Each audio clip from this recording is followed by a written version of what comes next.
Irmãos, vamos abrir a palavra de Deus na primeira carta de Paulo aos Coríntios, capítulo 12.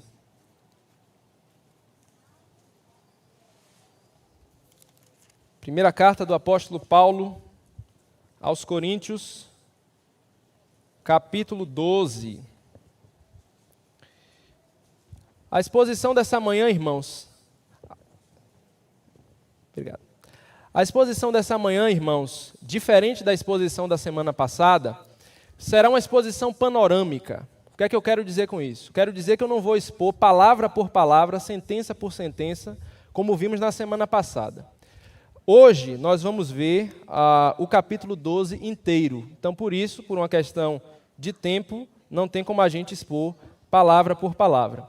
Eu decidi fazer dessa maneira porque o meu objetivo é apresentar o texto por completo.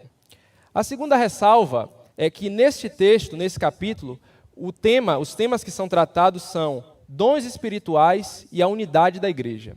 Eu vou focar na parte que ele fala da unidade da igreja. Então, tem alguns versículos aqui, tem 7 versículos específicos que tratam diretamente do assunto de dons espirituais. Então, quando nós chegarmos nesses versículos, eles serão propositadamente pulados, porque não é o nosso objetivo hoje falar sobre esse assunto. Apesar de que durante a pregação, vira e mexe, eu vou mencionar o assunto de dons espirituais. Tá certo?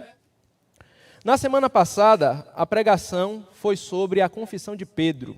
Nós vimos que o Senhor Jesus disse que edificaria a sua igreja. 25 anos após aquele encontro, aquela confissão, o apóstolo Paulo escreveu a sua primeira carta à igreja de Corinto. Na ocasião em que essa carta foi escrita, a igreja de Corinto estava passando por diversas dificuldades. A igreja estava enfraquecida, estava passando por diversos problemas, por pecados não tratados, por problemas doutrinários, e na própria liturgia, no culto da igreja, haviam problemas.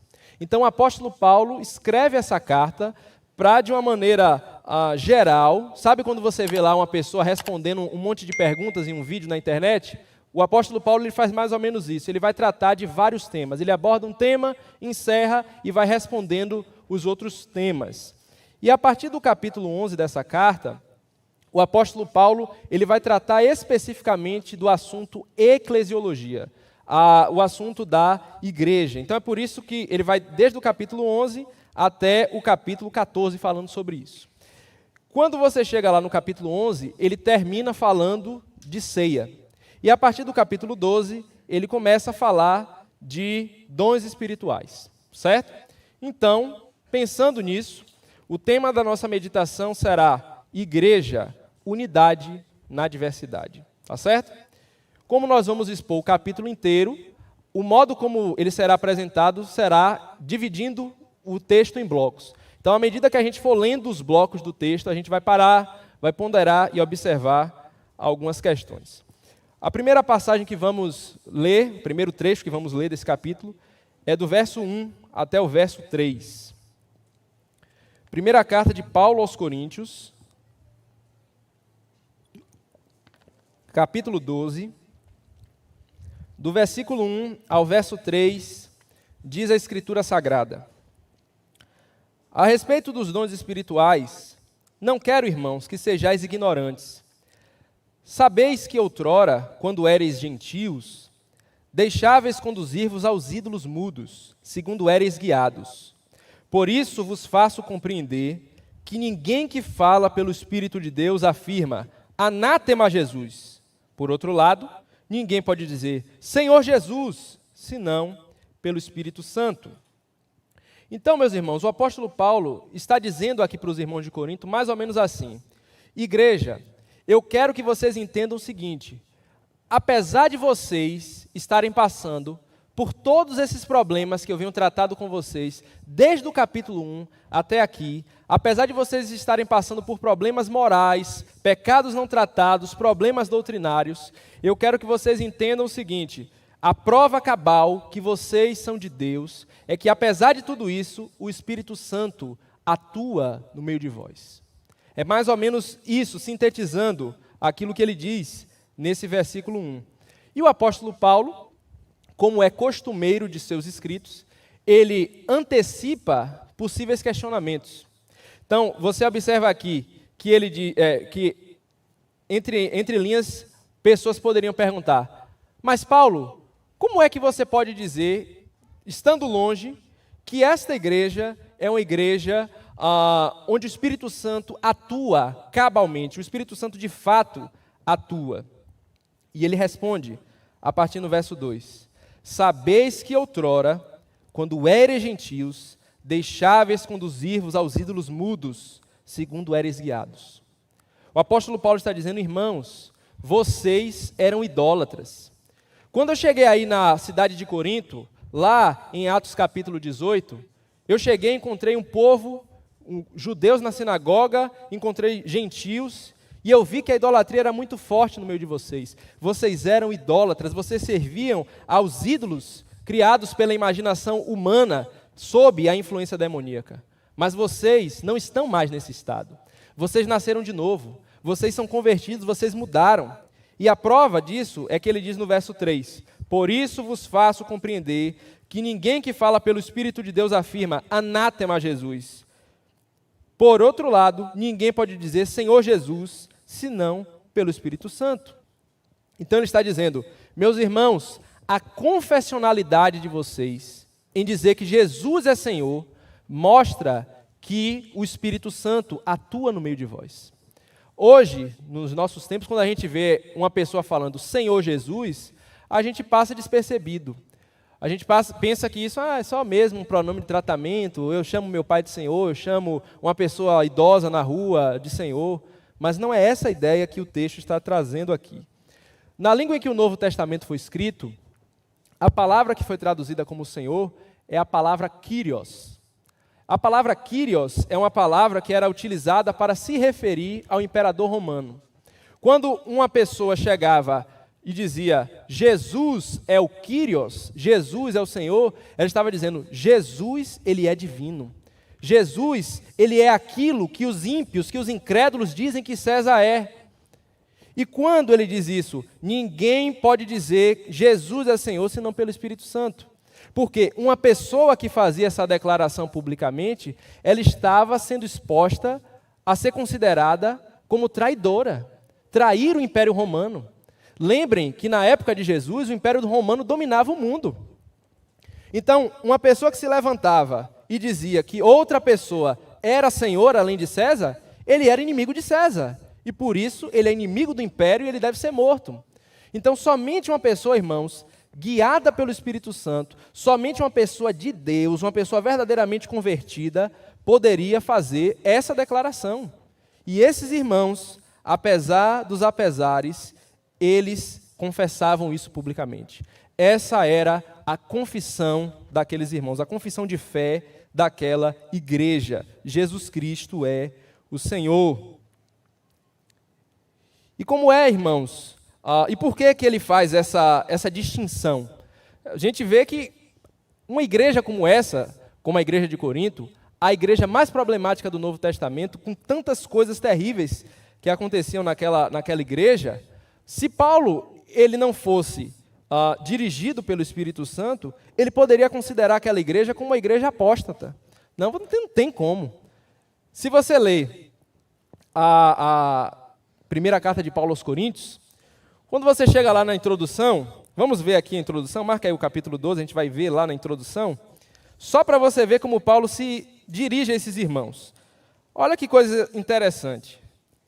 Primeira carta de Paulo aos Coríntios, capítulo 1, verso 2. Eu acho muito curioso, toda vez que eu penso nessa igreja, quando eu lembro desse versículo. A igreja de Deus, que está em Corinto, aos santificados em Cristo Jesus, chamados para ser santos, com o nome de nosso Senhor Jesus Cristo, Senhor deles e nosso. Quando você vê essa carta, a única santidade que você observa, quando Paulo se refere a essa igreja, é nessa introdução. A partir daqui você só vai ver problemas, você só vai ver pecado, confusão, dificuldades, coisas terríveis aconteciam. E Paulo, apesar disso, ele diz, vocês são de Jesus, vocês são do Senhor. Eles estavam errados em vários assuntos, mas no ponto central, eles confessavam Jesus Cristo como Senhor de suas vidas. Semelhante a eles, temos muitas inconsistências, mas nós, apesar dos nossos pecados, apesar de nossas falhas, confessamos Jesus como Senhor e Salvador de nossas vidas também. Versículo 4 ao 6 do capítulo 12. Vamos continuar. Verso 4. Ora, os dons são diversos, mas o Espírito é o mesmo. E também há diversidade nos serviços, mas o Senhor é o mesmo. E há diversidade nas realizações, mas o mesmo Deus é quem opera tudo em todos. Nós observamos, irmãos, nesse trecho, que 3 vezes o apóstolo Paulo faz um contraste entre a ideia da unidade e da diversidade. Ele fala de unidade e ele fala de diversidade. Os dons são diversos, o Espírito é o mesmo. Há diversidade nos serviços, mas o Senhor é o mesmo. Há diversidade nas realizações, mas o mesmo Deus é quem opera tudo em todos. Diversidade e unidade. Essas ideias estão ligadas em todo o capítulo. Todo o capítulo nós vamos ver unidade na diversidade. O apóstolo Paulo, quando faz essa repetição, ele está usando um recurso textual que na área de letras o povo chama de paralelismo. Ele faz essa repetição, ele faz esse contraste para poder enfatizar uma ideia. Se você observar com cuidado, você vai ver que nessas 3 vezes que ele fala sobre isso, ele fala as mesmas coisas, só que usando palavras diferentes. Ele está enfatizando a ideia. Isso que eu estou falando, Coríntios, isso é importante. Isso é importante. E veremos ao longo desse capítulo o quanto é maravilhoso unidade e diversidade no meio do povo de Deus em relação aos dons. Por que é maravilhoso? Porque a igreja é unida e é diversa, ela reflete quem é Deus. Deus é conhecido ao mundo por meio da unidade e da diversidade que existe na igreja. O Deus a quem servimos, como nós vimos na EBD, é um Deus uno e trino ao mesmo tempo. É um Deus que é uno, mas é diverso. Existe unidade e existe diversidade dentro da natureza divina. Pai, Filho e Espírito Santo, 3 pessoas diferentes, compartilhando de uma mesma essência, de uma mesma divindade, vivendo em uma comunhão perfeita. E a igreja, por meio dos dons dados pelo Espírito, reflete essa diversidade dentro da unidade. Vamos fazer a leitura do verso 7 agora. A manifestação do Espírito é concedida a cada um visando um fim proveitoso. Quando o apóstolo Paulo fala da manifestação do Espírito, ele está fazendo uma referência aos dons que ele acabou de mencionar. A manifestação do Espírito é concedida a cada um cada um individualmente, visando um fim proveitoso. Eu chamo sua atenção para essa palavra fim. Fim aqui não é fim no sentido de acabar, de terminar. É fim no sentido de finalidade, objetivo. A finalidade, o objetivo da manifestação do Espírito Santo no meio do povo de Deus é proveitoso. Então, nós observamos aqui, irmãos, que quando Deus dá os dons, concede os dons para a igreja, Ele faz isso para o proveito, para o bem da comunidade, para o bem do povo de Deus. A igreja de Cristo é edificada por meio da operação dos dons espirituais. E aqui, meus irmãos, é um momento que é necessário parar e fazer um parêntese. Diferente do que nós vemos por aí fora, nós vemos que no pensamento típico do movimento pentecostal, existe uma atuação do Espírito Santo, mas essa atuação ela é enfatizada voltando especificamente para o dom de línguas. E nós vamos ver que nessa passagem do capítulo 7, vemos que o fim proveitoso, não visa a autoedificação da pessoa. Quando você vê um pentecostal falando de línguas, ele usa 1 Coríntios 14, verso 4, para dizer: existem dons que Deus deu para a nossa autoedificação. Existem dois que ele deu para a igreja, e existem dois que Deus nos deu para a nossa autoedificação. Mas aqui nós vemos, irmãos, à luz do verso 7, que a finalidade, o fim dos dons espirituais é o fim proveitoso para o grupo. Até porque, quando Paulo fala em 1 Coríntios 14, verso 4, ele fala lá, quem fala em línguas edifica-se a si mesmo, entendemos à luz do contexto que ele está usando de ironia. Por quê? Porque não existe nenhuma outra passagem no Novo Testamento que defenda um dom para a nossa autoedificação. O apóstolo Paulo está falando de unidade e diversidade. Como é que os dons eles são concedidos para abençoar a igreja? E em 1 Coríntios 14, ele está tratando da unidade, ele está tratando do culto público. E vai haver um dom que Deus dá para que eu use no culto, para eu ser edificado, e isso não haver edificação para a igreja. Isso não faz sentido à luz do texto e não tem como sustentar em outra passagem. É uma interpretação equivocada. Paulo está sendo irônico. Quem fala em línguas edifica-se a si mesmo é uma ironia, não é um ensino, uma doutrina. Então agora, irmãos, que a gente já viu o verso 7, nós vamos propositadamente pular o verso 8 até o verso 10, porque essa passagem ele fala especificamente dos dons, e nós não vamos ver isso hoje, não é o nosso objetivo, e vamos ver agora a partir do versículo de número 11. Mas um só e o mesmo Espírito realiza todas essas coisas, distribuindo-as como lhe apraz a cada um individualmente. Mais uma vez, unidade e diversidade. O mesmo Espírito realiza todas essas coisas. Entenda essas coisas aqui como dons espirituais, como a manifestação do Espírito que ele mencionou acima. Distribuindo-as como lhe apraz a cada um individualmente. Quando ele fala que o Espírito Santo distribui os dons como lhe apraz, ele diz que não é como apraz a mim, é como apraz ao Espírito. A palavra aprazível, a palavra apraz, ela significa prazer, agradável. O Espírito Santo distribui os dons que são diversos com o objetivo de trazer algo agradável, trazer algo que é proveitoso de acordo com o entendimento soberano do Espírito Santo. É o Espírito Santo que define os dons que serão distribuídos individualmente. Não somos nós que decidimos, que definimos os dons que Deus irá nos dar. Os dons, irmãos, não são coisas que nós buscamos pelo nosso mérito.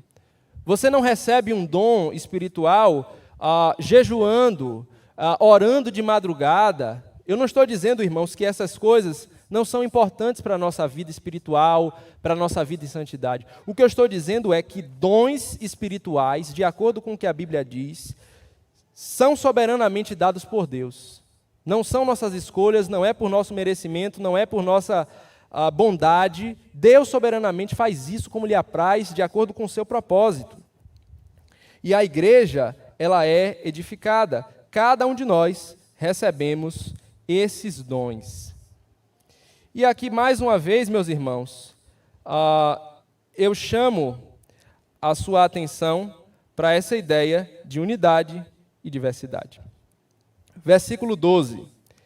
A partir de agora, Paulo, ele deixa um pouco de lado o assunto de dons, e ele vai começar a tratar especificamente da igreja como corpo. A igreja começa a ser chamada, a partir do verso 12, como corpo. Durante todo o restante do capítulo 12, ele vai usar essa figura. Então, antes da gente entrar propriamente na exposição do verso 12, eu quero que você entenda que a palavra que foi traduzida como corpo é a palavra soma. Soma é aquela mesma palavra que é usada para se referir a doença psicossomática. Já ouviram falar? Doença psicossomática, doenças da mente, doenças emocionais que se manifestam fisicamente, que se manifestam no corpo, se manifestam somatizando. Então, Paulo, quando está falando de corpo, ele está tratando de um corpo humano, ele está tratando de um corpo, figuradamente, um corpo de um ser humano, um corpo físico. Então, por isso, vamos ver ele citando membros do corpo. A palavra corpo é uma palavra muito utilizada no Novo Testamento, mas somente vamos encontrar na Bíblia Corpo, se referindo à igreja figuradamente, nos escritos de Paulo. Isso é uma característica da teologia paulina. E ele usa essa expressão, se referindo à igreja, na carta aos Romanos, nesse texto de 1 Coríntios 12, em Efésios, em Colossenses, principalmente Efésios e Colossenses. Você vai ver muito essa expressão. Corpo, igreja, Cristo é referenciado em Colossenses como cabeça da igreja. Então, é uma ideia muito presente nos escritos de Paulo, enfatizando unidade e diversidade. Enfatizando a nossa união enquanto membros e a nossa união com o cabeça do corpo, que é Cristo Jesus. Verso 12 e 13. Porque assim como o corpo é um e tem muitos membros, e todos os membros, sendo muitos, constituem um só corpo, assim também com respeito a Cristo, pois em um só Espírito todos nós somos batizados em um corpo, quer judeus, quer gregos, quer escravos, quer livres, e a todos nós foi dado de beber de um só Espírito. Chegamos aqui na metade da exposição. E eu tenho repetido, o texto tem mostrado, que a ideia central desse capítulo é mostrar unidade e diversidade. Eu espero, irmão, sinceramente, eu estou sendo repetitivo aqui propositadamente. Eu quero que você entenda que 1 Coríntios 12, a igreja, é um organismo vivo, diverso, constituindo por membros diversos. Então vamos lá. Verso 13. Pois em um só Espírito, todos nós somos batizados em um corpo. E aí no finalzinho do verso 13 ele diz: e a todos nós foi dado de beber de um mesmo Espírito. Paulo está dizendo, na igreja de Corinto, existe uma diversidade de dons espirituais. Nem todos vocês têm os mesmos dons. Existem aqueles que têm um dom para isso, existem aqueles que têm dom para aquilo outro. Isso que Paulo diz no verso 13, irmãos, é justamente o contrário do que é ensinado pelo movimento pentecostal. Pois em um só Espírito, todos nós somos batizados. Todos os crentes foram batizados em um só Espírito. O batismo com o Espírito Santo, meus irmãos, é a conversão. A palavra batismo significa iniciação. É uma palavra que é usada para se referir à iniciação. O indivíduo era batizado, era imergido na água, iniciando a sua caminhada cristã, iniciando a sua caminhada com o povo de Deus. Ser batizado é ser iniciado. Então, ele está dizendo, todos nós somos batizados em um só corpo. Isso não é uma particularidade de quem tem esse ou aquele outro dom. Dentro do ensino pentecostal, o batismo como Espírito Santo é tratado como uma segunda bênção que você recebe, e essa bênção é marcada pelo dom de falar em línguas. E, meus irmãos, muitos de vocês que estão aqui hoje, e muitos de vocês que estão nos acompanhando por meio dessa transmissão, vieram de igrejas de origem pentecostal. E muitos de nós foram, por conta da pressão do grupo, forçados a tentar falar em línguas estranhas. Muitos de vocês, quando chegaram nessas igrejas, tentaram repetir, até que vocês se condicionaram pela pressão do grupo a repetir aquele balbuciar, acreditando que você estava glorificando a Deus, acreditando que aquilo vinha da parte de Deus. Mas, irmãos, isso é maléfico para a igreja. Não tem embasamento bíblico e é maléfico para a igreja. Por que isso é maléfico para a igreja? Porque isso cria uma casta dentro da igreja. Aqueles que fazem parte da casta superior são aqueles que supostamente são os mais espirituais, os que falam em línguas. Aqueles que não falam, eles são de uma casta inferior, eles são de uma categoria de crentes inferiores. E isso, irmãos, é tão impregnado no pensamento evangélico brasileiro, que normalmente, quando você conhece um irmão pentecostal, ele vai te fazer duas perguntas, é de praxe essas perguntas. Você é crente? Sou. Você já foi batizado com o Espírito Santo? É a pergunta que vem em seguida. Isso é visceral no pensamento pentecostal. E se você fala que não, que você não fala em línguas, aí esse daí eu já sei que ele não é não é de Deus, não é um homem cheio do Espírito Santo. Então, muitas vezes, falamos, reproduzimos, repetimos o balbuciar para pertencermos ao grupo, para sermos tidos como homens e mulheres de Deus, para sermos tidos como pessoas espirituais. Então, isso é terrível, irmãos, é terrível para o povo de Deus. Não existem crentes de segunda categoria no reino de Deus. Versículo 14 ao verso 20. 1 Coríntios, capítulo 12, verso 14 ao 20. Porque também o corpo não é um só membro, mas muitos. Se disser o pé, por que não sou mão, não sou do corpo? Nem por isso deixa de ser do corpo. Se o ouvido disser, porque não sou olho, não sou do corpo, nem por isso deixa de o ser. Se todo o corpo fosse olho, onde estaria o ouvido? Se todo fosse ouvido, onde o olfato? Mas Deus dispôs os membros, colocando cada um deles no corpo como lhe aprouve. Se todos, porém, fossem um membro, onde estaria o corpo? O certo é que há muitos membros, mas um só corpo. Nesse trecho, o apóstolo Paulo traz uma ilustração hipotética, onde os membros do corpo conversam entre si. Pense aí naqueles desenhos animados, onde um ser inanimado vai conversando com o outro. Imagine aí, um corpo humano e aqui sai uma boca. A boca da mão começa a falar com a orelha, né? Então, é mais ou menos essa ideia que o apóstolo Paulo traz quando ele começa a fazer essa exposição. E uma coisa que é mencionada aqui no início desse trecho é que existem membros, os membros que são retratados como pé e ouvido, eles são insatisfeitos por causa dos dons que eles receberam. Eles se sentem inadequados pertencendo ao corpo. Eles dizem, porque eu não sou isso, eu não faço parte do corpo.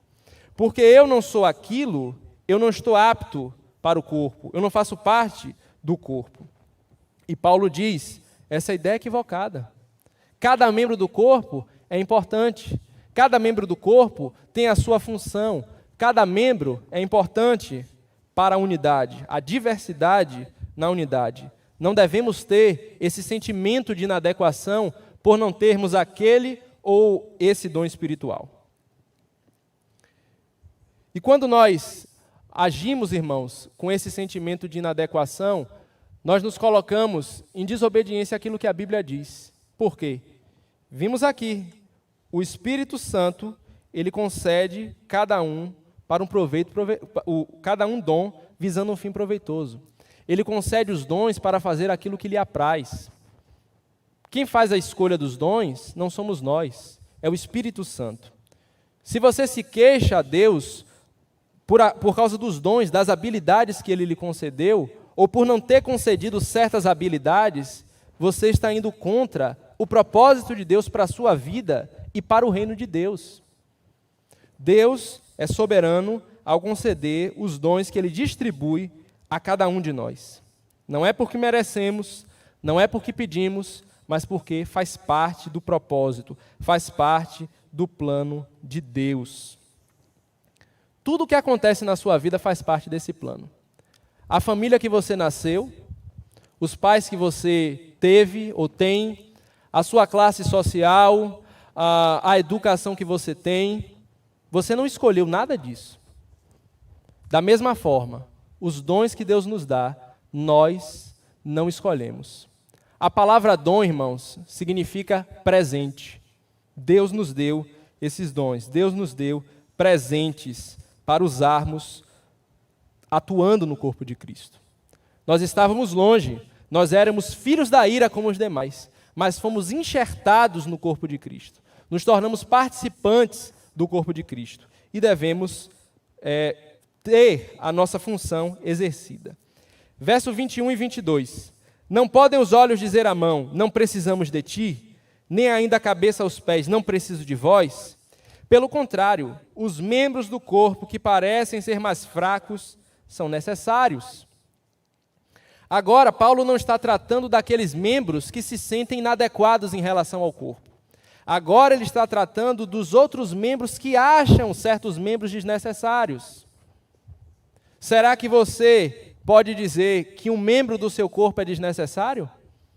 Todos os membros do nosso corpo são necessários. Quando você pensa no seu dedo mindinho, por exemplo, você pensa que a função do dedo mindinho é só tomar topada, é só bater no canto dos móveis e causar dor. Mas nenhum de nós, em sã consciência, iria querer cortar o dedo mindinho. Quando nós vemos uma pessoa sem um dedo mindinho, nós observamos o quanto ele é importante para a caminhada, para o passo da pessoa. Certo?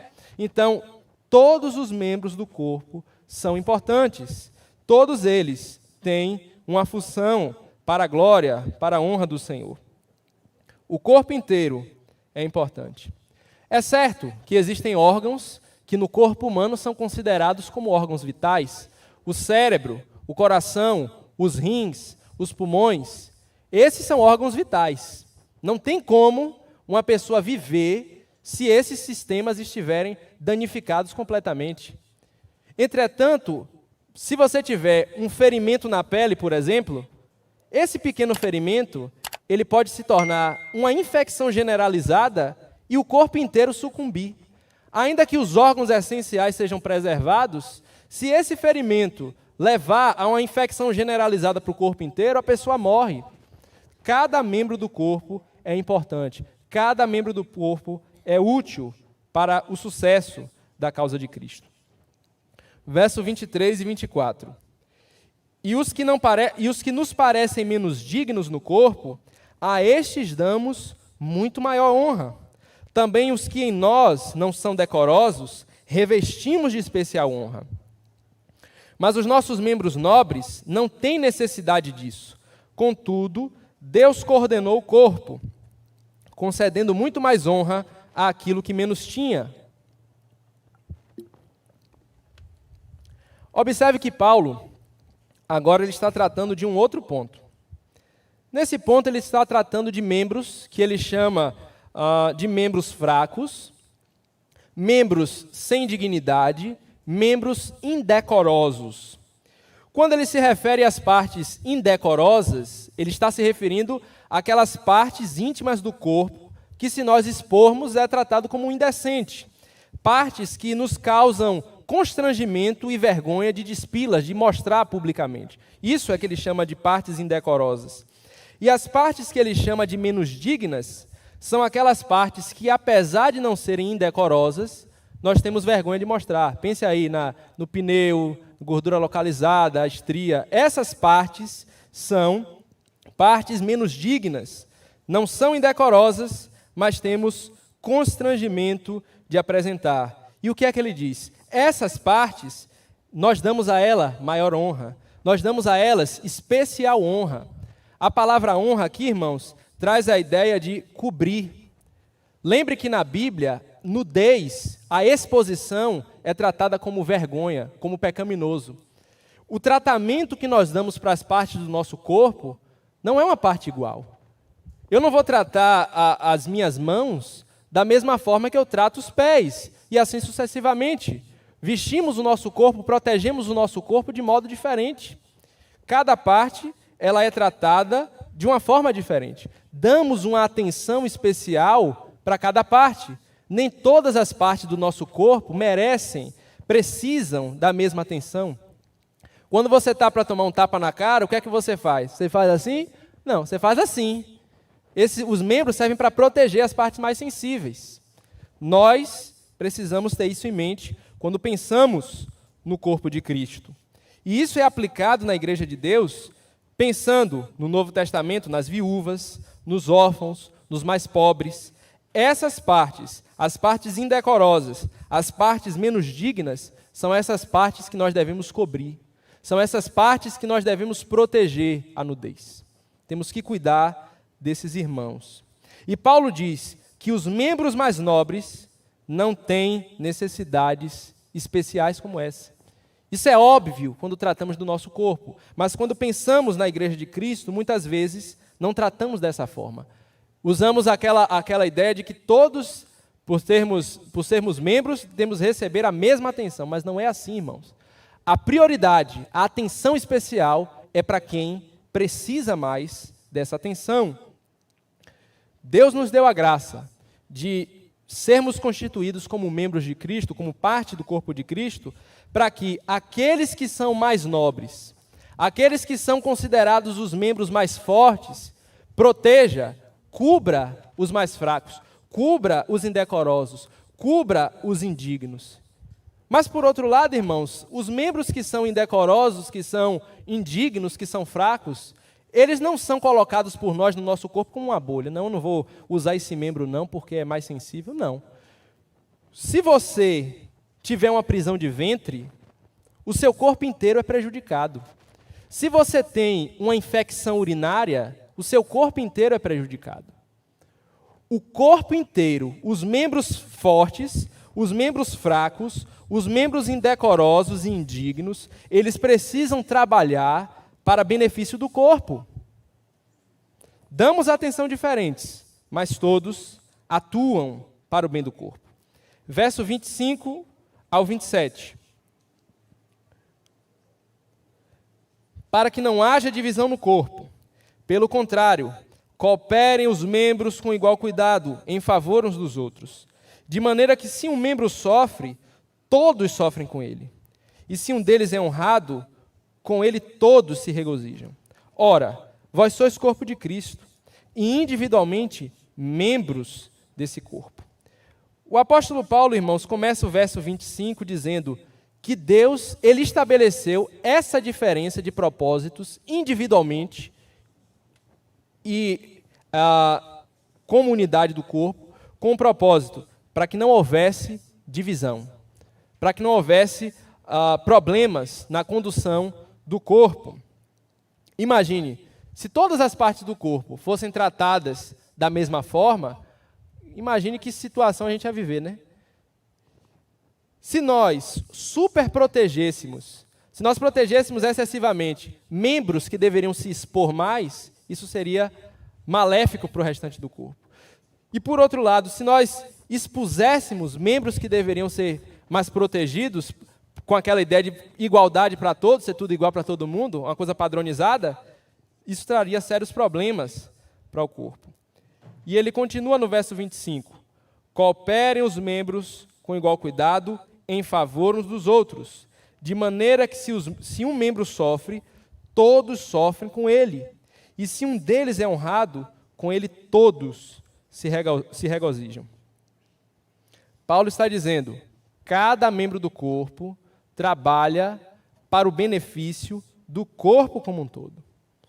Cada parte do corpo, as mais indignas, as mais dignas, as mais fracas, as mais fortes, trabalham em unidade. Precisamos cooperar, irmãos, uns com os outros. Vamos ler novamente o finalzinho do verso 26. E se um deles é honrado, com eles todos se regozijam. Até aqui, quando eu falei do corpo, eu só falei de situação ruim, né? A unidade em situações ruins. Dores, dificuldades. Mas o corpo, ele é unido em situações de alegria também. Em situações de regozijo também.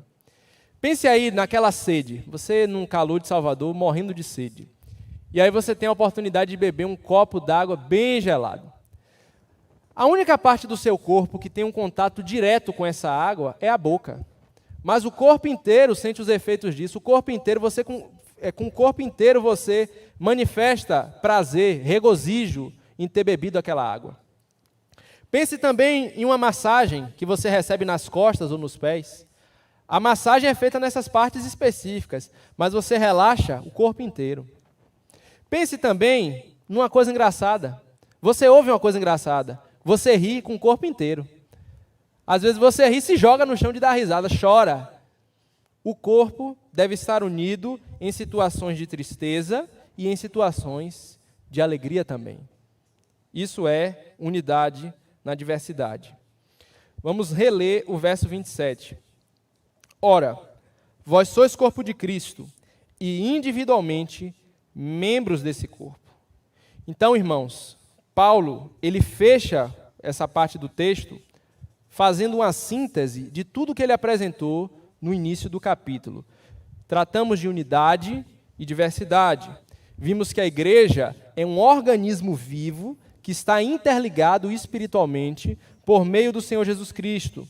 Vimos que não existem membros desnecessários no meio do corpo. Existem sim membros que são mais fortes, membros que são mais fracos, membros que são mais honrados e outros que são menos honrados. E essas diferenças servem para o benefício do corpo como um todo, servem para a saúde do corpo, e nós devemos estar interligados tanto na tristeza como na alegria.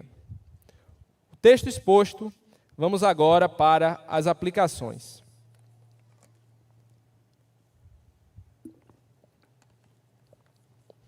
Irmãos, esse texto não é difícil de entender.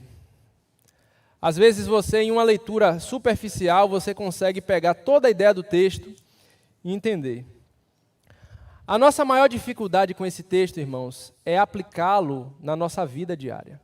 Nós temos muita dificuldade em viver em comunidade. E eu me incluo nesse grupo. Nós somos pessoas difíceis. Tem dias que você não se suporta. Tem dias que você não quer nem se ver. Nós somos assim. A natureza pecaminosa, irmãos, nos conduziu para o caminho do isolamento. Nos conduziu para nos tornarmos seres autocentrados. O pecado nos tornou pessoas que pensam que o mundo gira, ou pelo menos deveria girar ao nosso redor. A vida, as pessoas à nossa volta, deveriam satisfazer todas as nossas expectativas e todas as nossas necessidades. Isso é o pecado. O pecado fez isso conosco. Mas nós, irmãos, que somos convertidos, nós que pertencemos ao Senhor Jesus Cristo, nós saímos desse isolamento. Deixamos de ser esse isolado e nos tornamos participantes do corpo. Fomos enxertados, fomos colocados no corpo de Cristo. Nós nos tornamos membros uns dos outros. E Cristo fez isso para que, por meio desse enxerto, o corpo como um todo fosse abençoado. Se todos tivessem o mesmo dom, não haveria corpo. Haveria uma pilha de braço, uma pilha de olhos, uma pilha de pernas. Não haveria o corpo. Corpo é tratado como essa diversidade. E quando nós pensamos, irmãos, na Igreja de Cristo, muitas vezes pensamos o seguinte: olha, na Igreja de Cristo só tem pregação e louvor. Eu só posso me desenvolver, desenvolver habilidades, servir no reino de Deus ativamente nessas duas frentes. Ou eu participo do louvor, ou eu participo pregando. Se a minha voz é feia, desafinada, eu já sei que Deus não me chamou para isso. Se eu sou uma pessoa tímida, não sei falar em público, tenho dificuldade de me comunicar, eu já vi que Deus não me chamou para pregar também.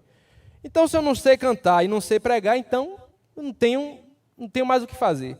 Irmãos, essa é uma visão míope, reducionista do que é a Igreja de Cristo.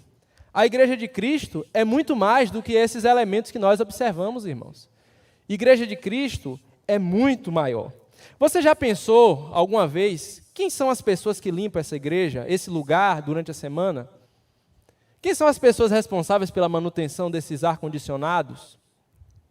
Vocês já pararam para pensar nas pessoas que ficam na portaria? Você prestou atenção quando você entrou, olhou para o rosto da pessoa que te recebeu quando você entrou por aquela porta e que está cuidando para que você não seja surpreendido enquanto está virado olhando para mim? Enquanto você está vendo essa transmissão aqui no slide, você já parou para pensar quem são as pessoas que estão operando o slide? Quem está operando na mesa de som para que esse som seja transmitido? Você que está acompanhando pela transmissão, já pensou quem está cuidando dessa câmera? Irmãos, cada membro do corpo é necessário. E nós só prestamos atenção nesses elementos do culto público quando algum deles sai do lugar. Quando o slide não passa, quando o som falta, quando a portaria não tem ninguém, quando a igreja está suja, quando faz calor. É aí que nós pensamos nessas coisas. Mas cada membro do corpo funciona como participante de uma orquestra. Você está apenas me vendo aqui, mas uma orquestra está acontecendo nesse momento. E cada membro está participando dessa orquestra. Mas ainda assim, irmãos, a igreja não se resume ao que acontece no culto público. A Igreja de Cristo não se resume ao domingo, à quinta-feira. O corpo de Cristo, ele atua ativamente durante toda a semana. As pessoas que se dedicam durante a semana para separar, por exemplo, a cesta do amor. Você já pensou quem são as pessoas que durante a semana vêm fazer essa separação, essa distribuição e muitas vezes levam à casa de pessoas que estão necessitadas, não estão impossibilitadas de vir para a igreja? Você já pensou nas pessoas que são responsáveis por fazer o cronograma da EBD do seu filho pequeno, do adolescente? Existem pessoas que estão trabalhando por detrás dos bastidores. E essas pessoas, meus irmãos, elas são as vísceras do corpo de Cristo. Quando você olha para o corpo, você não vê, elas estão dentro, mas ninguém pode viver sem elas. Elas funcionam internamente para a glória de Deus e em benefício do corpo. E é por isso, irmãos, que nós devemos tratar com deferência, com amor, com zelo, essas pessoas que têm se dedicado ativamente no corpo de Cristo. Irmãos, eu quero me referir agora para você que não deseja atuar no corpo de Cristo. Cada membro do corpo, irmãos, precisa ser exercitado. Imagine uma pessoa com o braço engessado. Estou com o braço quebrado, estou com o braço engessado. Imagine uma pessoa que teve um AVC e está com a metade do corpo paralisada. Quando você observa um corpo e você vê um membro imóvel, você vê que aquilo não é um sinal de saúde. Existe alguma coisa errada no corpo. Quando você pega um membro do seu corpo e você não movimenta, você não exercita aquele membro, seja ele o braço, a perna, o que é que vai acontecer? Esse membro vai passar por um processo de perda de massa muscular e massa óssea. Esse membro vai começar a perder a capacidade de se movimentar, a amplitude do movimento vai ser restrita. Esse membro vai perder coordenação. E vai chegar em um determinado momento que vai acontecer uma atrofia, vai ficar irreversível o retorno do movimento. Você que não deseja atuar no corpo de Cristo, você quer atrofiar espiritualmente? Você quer ficar impossibilitado de se envolver na graça? Você quer ficar paralisado na sua caminhada com Cristo? Precisamos, irmãos, nos movimentar. A nossa oração, irmãos, deve dizer: Senhor, me ajude a exercitar os dons que o Senhor me tem dado. Senhor, como é que eu posso glorificar o Teu nome? Senhor, eu sou jovem, como é que eu posso utilizar a minha juventude para abençoar as pessoas que não são mais jovens? Senhor, eu sou uma pessoa que sou bem abastada financeiramente, eu tenho uma casa grande, eu tenho tudo o que o dinheiro pode comprar. Como é que eu posso abençoar a igreja de Cristo com isso? Senhor, eu tenho tempo. Como é que eu posso abençoar as pessoas que não têm tempo? Como é que eu posso usar o meu tempo para a Tua glória, ao invés de perder tempo em rede social? Deus nos tem dado da Sua graça e nós devemos usar aquilo que Deus nos tem dado para o benefício do corpo de Cristo. E em último lugar, eu me refiro àquelas pessoas que estão no corpo, mas que ainda não são convertidas a Jesus Cristo. Eu espero que você tenha entendido a simplicidade dessa exposição. Aquelas pessoas que se converteram a Jesus Cristo são membros do corpo. O fato de pertencer a uma igreja local, o fato de estar no hall de membros, o fato de vir aos domingos para uma igreja, não te faz membro desse corpo que Paulo está falando em Atos 12. Você pode estar junto ao corpo, mas ainda assim você pode não ser do corpo. E me perdoe pela comparação que eu vou fazer agora, mas você pode estar no corpo não sendo membro do corpo, mas sendo um vírus. Você pode ser um corpo estranho que está dentro do corpo, mas não é corpo. Você pode até se sentir muito confortável dentro do corpo, porque vírus se sente assim. Mas eu te digo uma coisa, que haverá um dia em que o sistema de defesa do corpo vai ir para cima de você. E esse sistema de defesa do corpo se chama juízo de Deus. E a única maneira de você não ser surpreendido e ser debelado pelo sistema de defesa do corpo é se arrependendo dos seus pecados e crendo naquele que é o cabeça do corpo, Jesus Cristo.